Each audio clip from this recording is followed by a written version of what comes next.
The hosts and guests on Everything's Messy podcast are not licensed healthcare professionals. The discussions in our episodes are not personalized medical advice. Always consult a qualified healthcare provider for medical guidance. Never delay seeking professional medical advice or emergency assistance because of our podcast. We encourage consulting with a healthcare professional before making any significant health changes.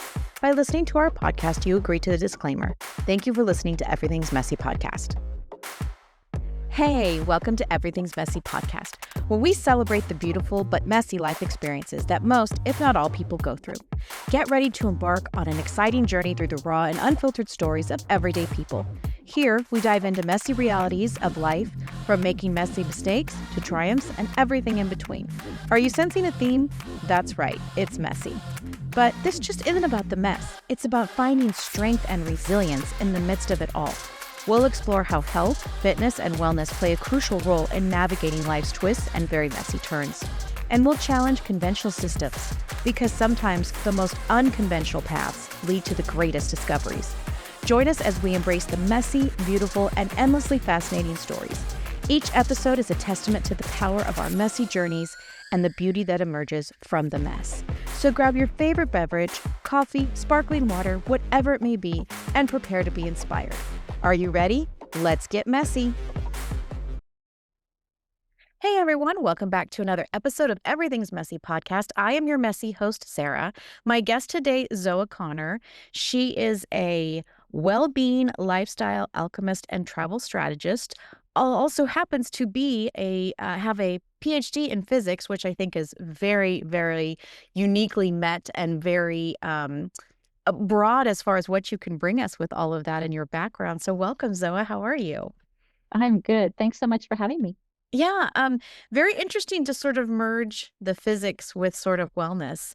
But I was reading some of the stuff that you had on your Podmatch bio, and it kind of fits. I don't think people tend to realize that those would kind of go together. But how did you even come to that? So when I was young, I was a ballet dancer. So I was thinking movement and health as a young girl, but I was pretty good at science and math. And so that's the direction I took for college. Even though I did dance through college, I have my degrees in those scientific realms. So I have a PhD in physics. And then I started a family. And then my desire for returning to movement came on strong when my daughter was about 4. And I tried dance again, and it felt really wrong in this new adult motherly body. So I tried yoga, and that worked way better. So that was kind of a shift in me towards yoga and Pilates. And as a mother, I was already kind of in the weeds with, gardening and cooking, and let's make everything from scratch. And, like I call it like my earth mother phase. Right? You take care of the littles and take care of the earth and take care of me, and it all kind of blends together. And that was all good. And then I became a teacher of these movement modalities. I became a yoga teacher, a Pilates teacher. And then my daughter got a chronic illness, which was mold exposure from our house. So at the same time, she broke her ankle and didn't have a very positive experience with Western medicine associated with that. And so she turned to me and was like, fix this. And as all good mama bears do, we throw ourselves down the rabbit holes and we say, okay, what can we do?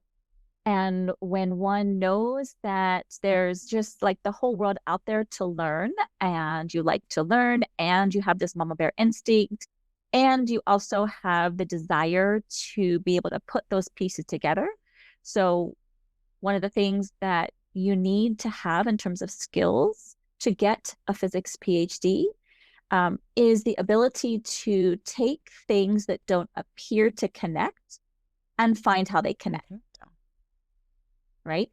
Because that's how you discover something that no one else has yet, which is required to get a PhD. You have to do something no one else has. Right? Yeah. So my brain is not really hardwired to accept what everyone else knows and just follow along. The whole point right is to find the new things. And to go against it almost. And I do love a good nonconformist.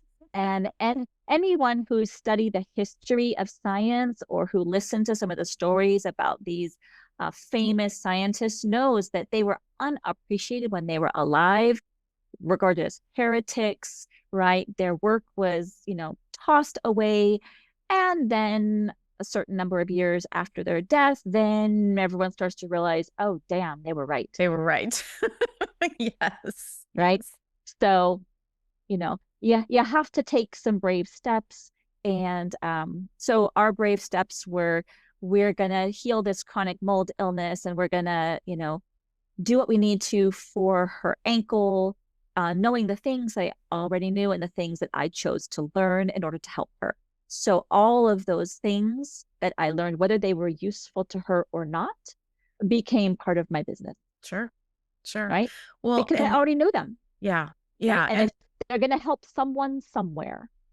Well, and I think one of the recurring themes, especially on Everything's Messy, is we are all sort of on this self journey, sometimes for loved ones, trying to find these answers that otherwise seem to be very convoluted, or they really don't exist, or there's a conventional answer, but it's really not an answer. It's just more of sending you down another path, and you have to have the courage to go down that path, and then you're still hit with a wall because it's not exactly the answer that we need. I mean, all of these things on top of, such a big promoter of women being in STEM anyway. But then when you add these other positions of wellness and movement and nutrition and all these other things, it almost comes full circle. And it's almost like, well, that's a no-brainer. It should go together almost. Yeah. Well, I mean, let me give you an example. So my daughter was 16 when she broke her ankle. She had been doing gymnastics. And even though we sought out a surgeon who was well regarded and well respected by local athletes, and it was okay, he's going to do a bang up job for her surgery because she needed things put back together. Okay, but then his solution for after the surgery was, well, I did my part, now we just wait, just the cast, and no, she's young, she won't need physical therapy, like it'll be fine.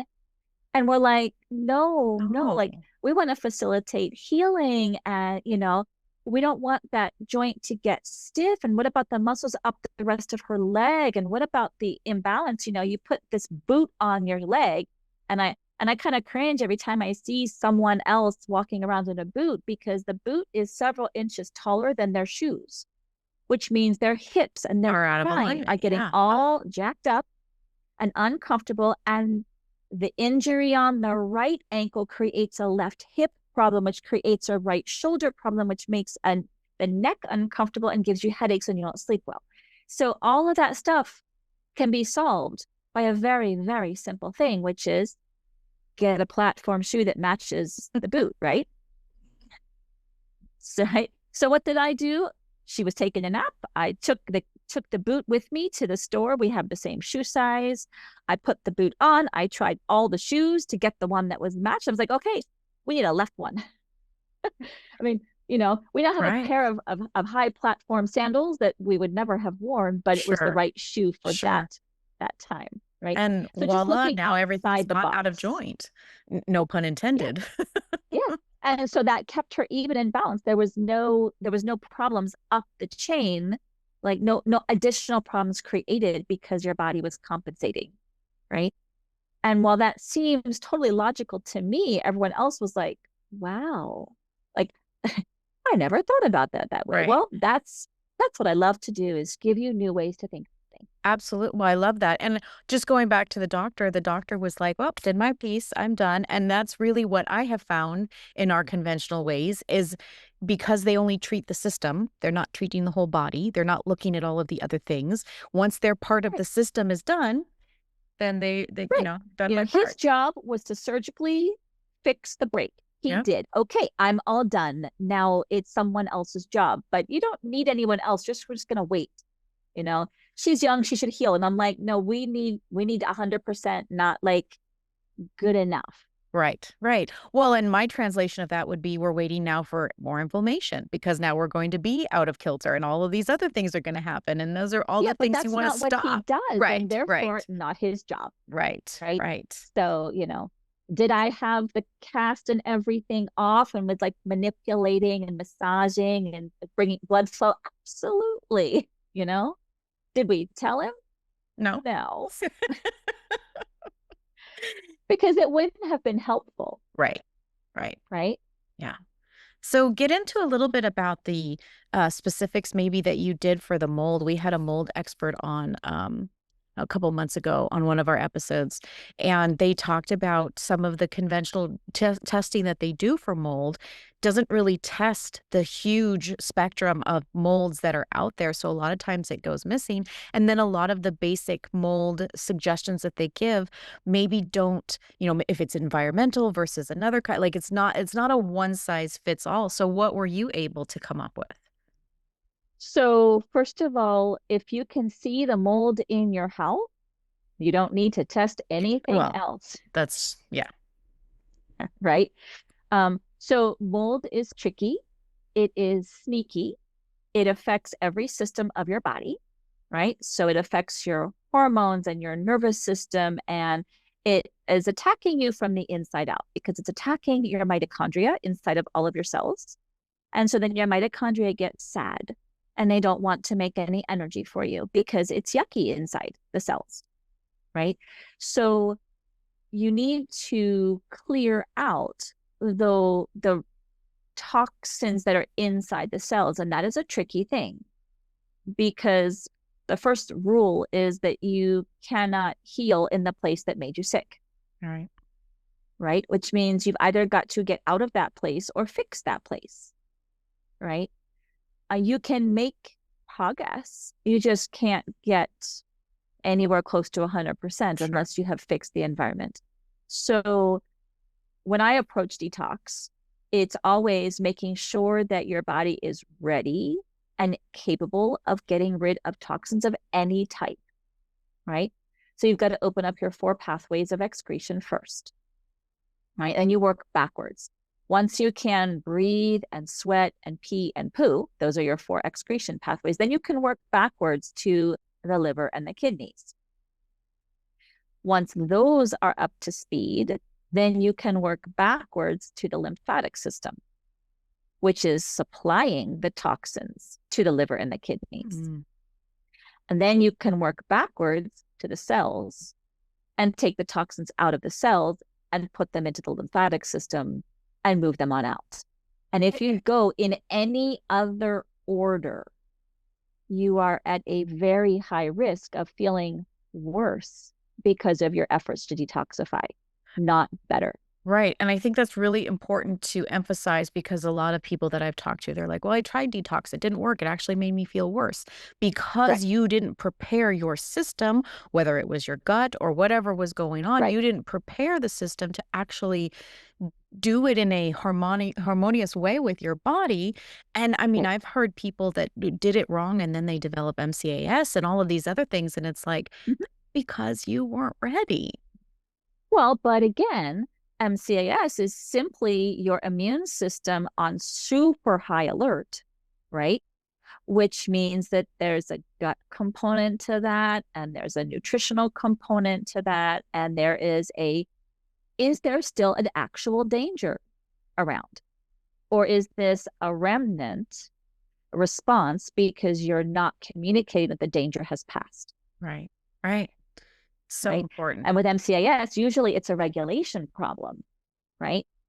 Because the way the immune system works is that a problem is recognized, right, by the immune system, and then you send out your army, right? Vitamin D controls that. That's your innate side. They've got about 5 days. If they can't kick the problem in 5 days, then the special ops team is called out. That's your adaptive side. That's vitamin A controlled, right? And then your special ops goes out and deals with the problem. And that's the one with the memory.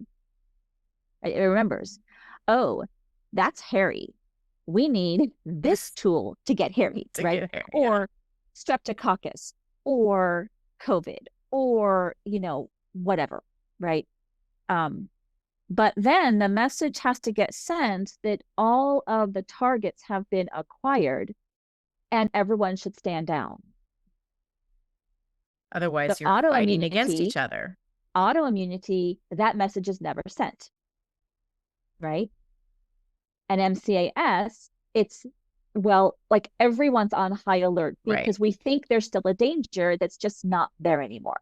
Yeah. Yeah. Right? Perfectly explained. I love the way you explained it. It's perfect. Yeah. And I think, when we talk about, our gut, our gallbladder, our liver, all of these unique systems need to have sort of that special preparation for whatever I spoke to somebody, forget exactly the contents, but it was, in a nutshell, it was basically, well, I used silver to get rid of the mold in my body. And when I tried to explain that, did you know exactly what mold you were trying to get rid of and how much silver to, and there wasn't really a lot of exact details. And it was like, I feel like you're putting this into your body and you may not garner the results that you're looking for because you're not being very specific on not only the treatment plan, but what kind you're treating. Okay. But I would take it the other way as well. So when we support detoxification, usually there's multiple things that you're trying to get rid of, right? Maybe it is the mold in the peanut butter that you had that was, I mean, peanuts grow underground. It's moist under there. They get moldy, especially in the US. So maybe there's a little bit of that. Maybe there's a little bit of heavy metals because you still have a silver filling from when you were a teenager. And maybe there's a little bit of this and a little bit of that, right? And so if you're incredibly specific about what you're doing and taking, you can target one toxin, but maybe that's not the most important one. Maybe you're not actually ready to get rid of that. And mercury is a great example, because your mercury is, of course, a neurotoxin, and it has an affinity for your brain and your thyroid gland. But why would your body want to hold on to the mercury? Because it's serving a purpose. It can pretend in the moment chemically to be zinc or selenium or other minerals. So if you are low in those minerals, your body would rather use something suboptimal that's available than not at all. Interesting. So you can still make some thyroid hormones and still have your thyroid gland kind of work a little bit, right? If you're super low in selenium, it's better than nothing. Yeah. But is it actually better than nothing long term? Right? Probably not. Probably not. So your body is not going to relinquish the mercury until there's selenium and zinc there instead. Replaced. Yeah, that makes sense. Right? Yeah. And so you can force it, but that doesn't always make you feel better. Right? Right. Because the reason you hold on to the mercury to begin with was because it was the best thing available at the time. Right? And every time you go to sleep, if your body has a chance to fix a problem and the resources are on board and the energy is available, then it will fix the problem. Yeah, that makes sense. Yeah, I love that. So tell me about, I love this part because a lot of us, especially these days, I kind of had to psych myself out to want to travel. So I love how you make travel as a part of your, let me see if I get this right, functional part of healing, and it should be part of our self-care powerhouse. I love those things because typically when I think of travel, it really stresses me out. Yeah, and I would say that would not be helpful travel, right? Right. So on a practical level, almost everyone has some kind of travel component to their life, whether it's an afternoon at the beach or a trip to see parents or grandparents or a vacation, right? It doesn't matter if it's long or short, it's all travel. So the question is, how can you make it help you feel better rather than sapping your energy and making you want to go home? Yes. Right? So maybe sometimes the problem is your logistics. So if you've got to travel across the country, there's a quick way, there's a slow way, right? The quick way is not always better. The quick way can be more stressful, right? Sometimes you would be better off breaking up the trip into smaller travel segments, right? When I go see my mother, or when I have gone to see my parents in the past, right? So it's a 5-hour drive. Can I make it in one drive with barely a stop to pee? Sure. But you could. am I happy when I do that and I get there? Am I a nice daughter? Maybe not. Maybe it's worth planning an extra half an hour or hour to actually stop and have a meal and stop and have a walk so that I am more comfortable and more pleasant when I arrive. Sure, sure. So then Right. specifically speak to about what specifically about the travel? Is it new experiences? Is it maybe experiencing different cultures? What is it about the actual travel component that gives us the self-care? So there's two aspects of this. One is that in your normal life, you've got patterns, you've got, Routine. routines, you've got good parts and bad parts and parts you like and parts you don't like, right? And if we're looking to figure out how to adjust your lifestyle such that you feel better than you do now, then we kind of need to put you into a place where all of that normal stuff you do is not relevant Mm, so that you can try a different way. If you can experience a different lifestyle, then you'll know on a physical level, you'll feel it and you'll have experienced it that, it really does work better when I get a walk in the first hour of the day, right? So, how can I implement that concept at home, right? Or, wow, like waking up when I have a window to the east helps because the morning sunshine. Maybe you might need to switch which room in my house has my bed, right? okay. So the taking you to a totally different place allows you to try new things and test them out, right? Yeah. And so when I take people on retreats, both group retreats and private retreats, for the purpose of having them create adjustments to their lifestyle that will help them feel better, then, and solve their health problems, we're going to pick a place that is giving them what they're missing from their normal life. So let me give you an example. Suppose that you live in a city, and so that means that there's a lot of people around, there's a fair amount of noise around, there's a lot of light around, you haven't seen the stars in eons, right? And you feel kind of stuck in your life, right? And you feel kind of stuck in your health. You try to go to the gym and you try to eat, but you're still like don't feel very good, right? And yeah, maybe you blame it on perimenopause, maybe you blame it on your job, maybe you blame it on your husband, whatever, right? Right? We're looking for solutions. Okay. So I'm not going to pick you up and put you on a retreat in another city. That's the same kind of environment, Sure. right? You might need some space, right? Do you need to be warmer? Are you a little inflamed and a little hot headed? And then we need to actually put you in a cool place. Should we put you in Florida or should we put you in Vermont? Yeah, right. Right? Do you need to let the world just like not bother you for a while and let you slow down because you're already kind of running on empty? Maybe that means you sit and put your feet in the water, right? And you have no expectations on your schedule besides resting and relaxing, right? But what if you're feeling stuck and heavy and slow and big? Well, then we want to make you feel light and airy and move.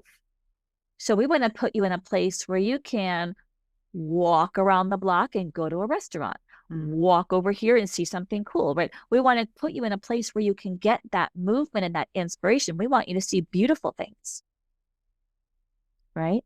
So the place that you travel to should give you what you're missing in your normal life. Okay. So completely getting out of your comfort zone to find a new comfort zone, but to To use find a it. better comfort zone. So comfort by definition means no work to make it happen. Right. You're in a rut. Is it a good rut or a bad rut? Right? Okay. Yeah. Stepping into something new is mentally challenging, Yes. Yes. And right? can be overwhelming. And even Yeah, good change is still change. And for those of right. us who hate change, And no matter what kind. the decision making process to make that change can sometimes make you just not even want to try. Yeah. Yeah. Like it's too hard to even figure out where to go. So I'll just stay home, Right. Right. right? So I can take that part of the stress out of it because based on questions that you're going to answer for me, I'll tell you where is the best place to go, right? Okay.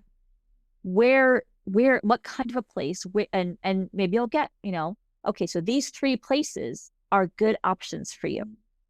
Maybe one is close by, maybe one is farther away, maybe one is international, right? So you've got choices, Right. but you don't have the entire world of choices. You've got, kind of like we do with small children. Here's three, Right. and we Narrow it start off down. maybe with two.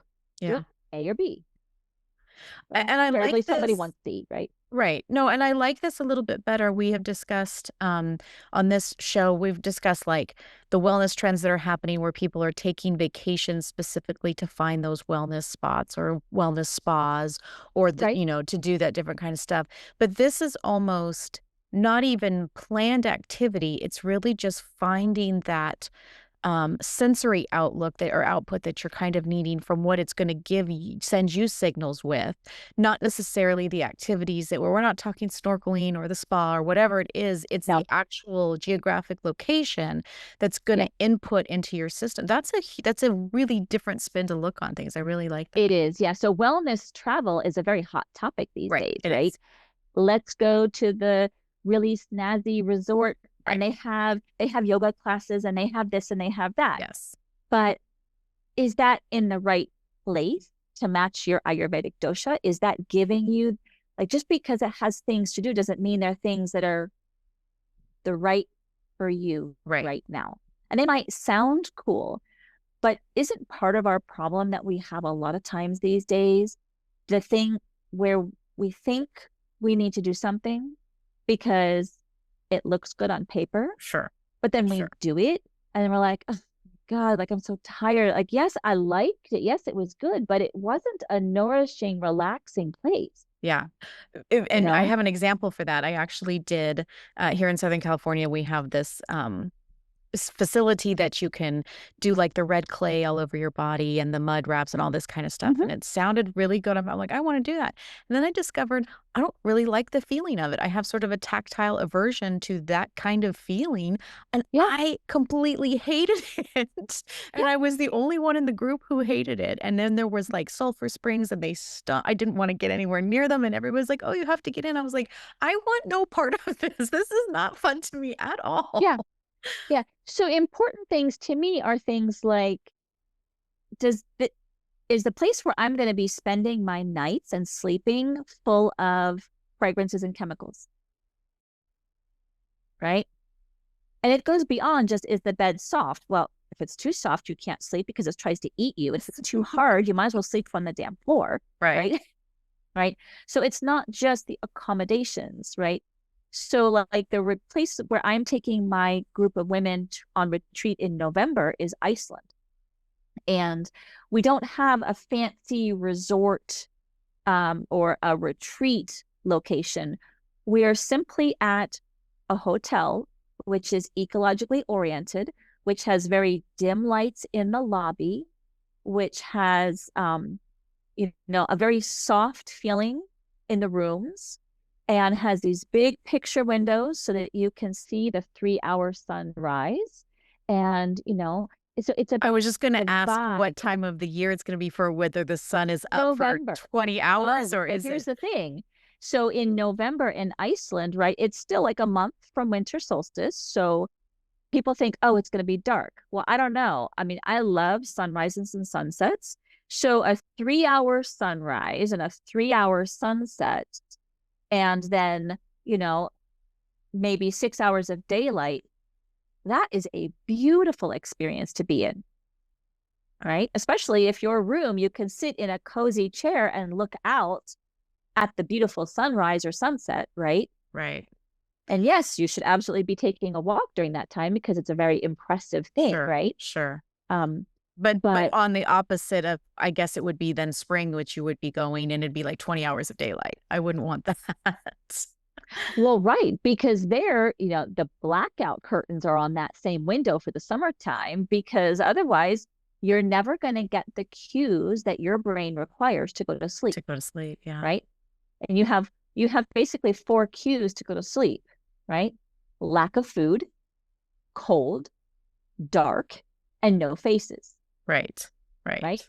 The dark So is a very important part, you and the you cold. need the dark.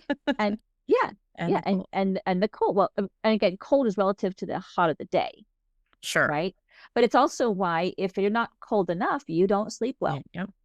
Yeah. right? Yeah. Very. So yeah, so the travel that I look at is how is your destination and what you do there, and like the speed of your travel and the activities that you chose. How is that feeding and nurturing your wellness rather than what services can you pay for while you happen Sure. to go to this place? Sure, sure. And what everybody thinks you should do or try or whatever versus what, like I said, I didn't enjoy the clay and the mud and all. I just didn't Yeah. enjoy it. Yeah. And even to the extent of like, okay, so time zones, right? If sleep is a really important thing for you, which it should be, Mhm. eh, changing time zones is a big deal, right?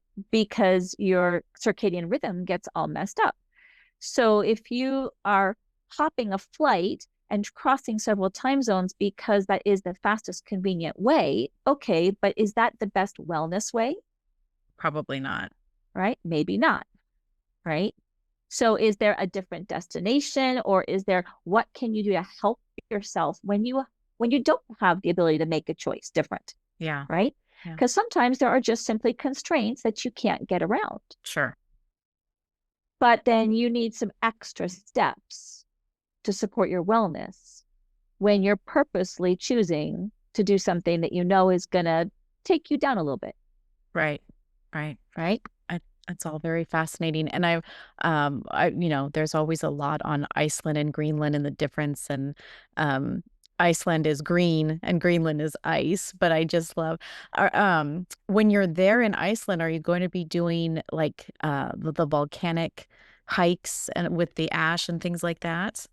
Okay, so since my retreat is all about creating a lifestyle that is going to nurture and, well, cool off your heat, right? Cool off your inflammation, take away the stress, take away the chaos.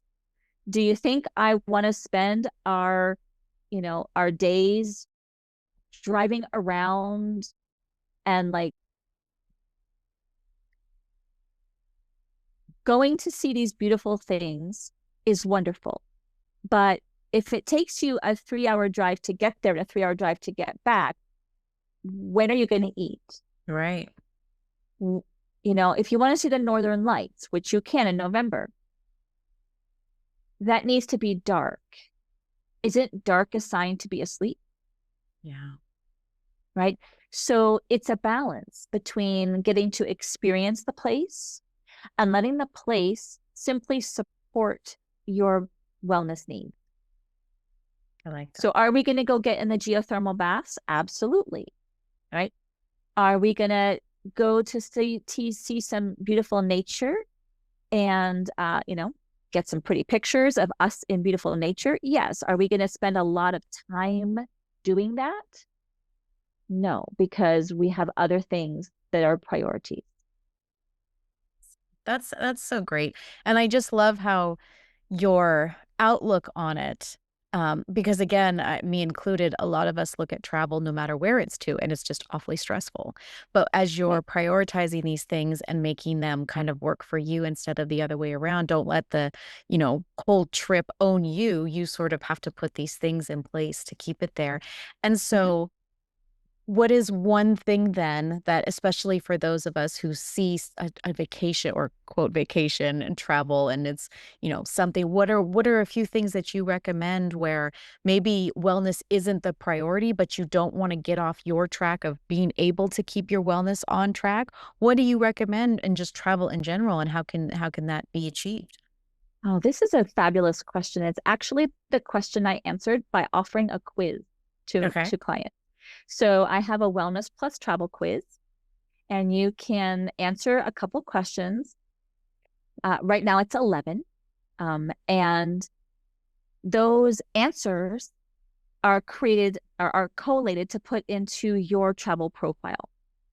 And so what your travel profile result is, which is a Greek goddess, right?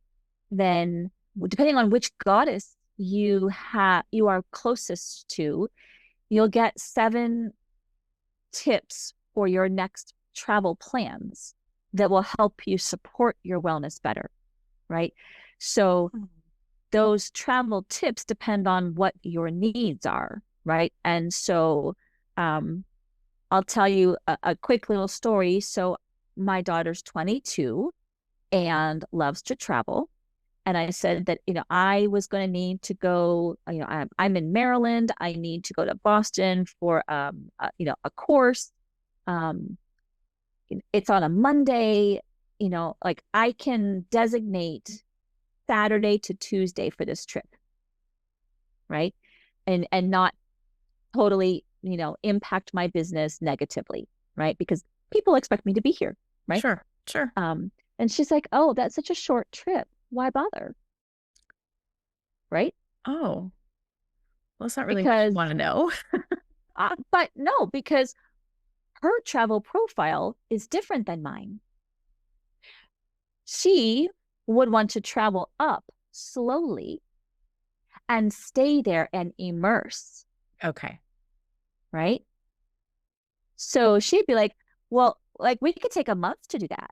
We could stop here on the way. We could go here. We could do that once we're there. Like we're going to need at least 3 weeks, right? That's a very different travel That's very different. concept, Yes, right? yes.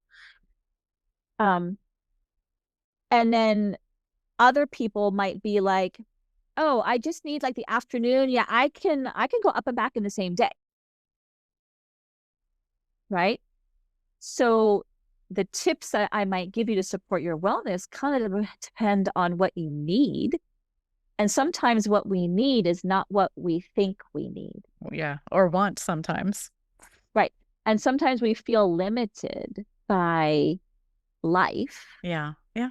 and wellness takes a back seat. And so these tips are designed to try to give you a way of bringing wellness a little bit more to the forefront, right? And plus, it's fun to take a quiz and see what goddess you Yeah, are. no, for sure, for sure. Okay, so where can they find this quiz and maybe all your information as well? So I have 2 websites. I have one for my functional wellness studio in Maryland, and that is zenandvitality.com.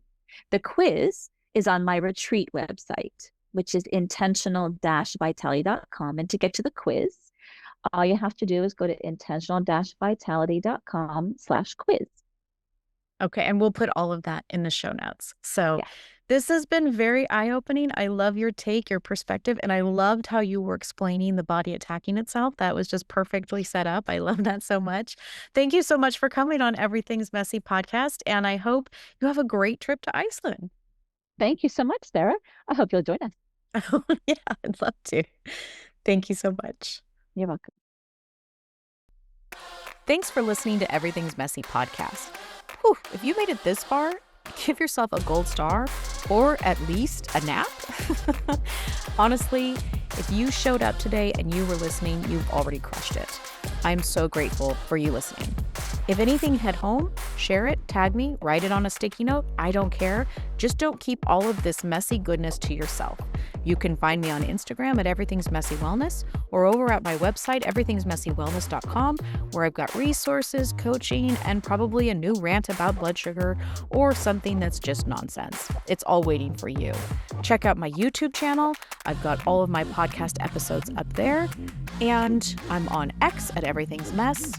Or if you just want to send me an email, sarah@everythingsmessywellness.com. Look, until next time, hydrate, take no crap, and as always, keep it messy.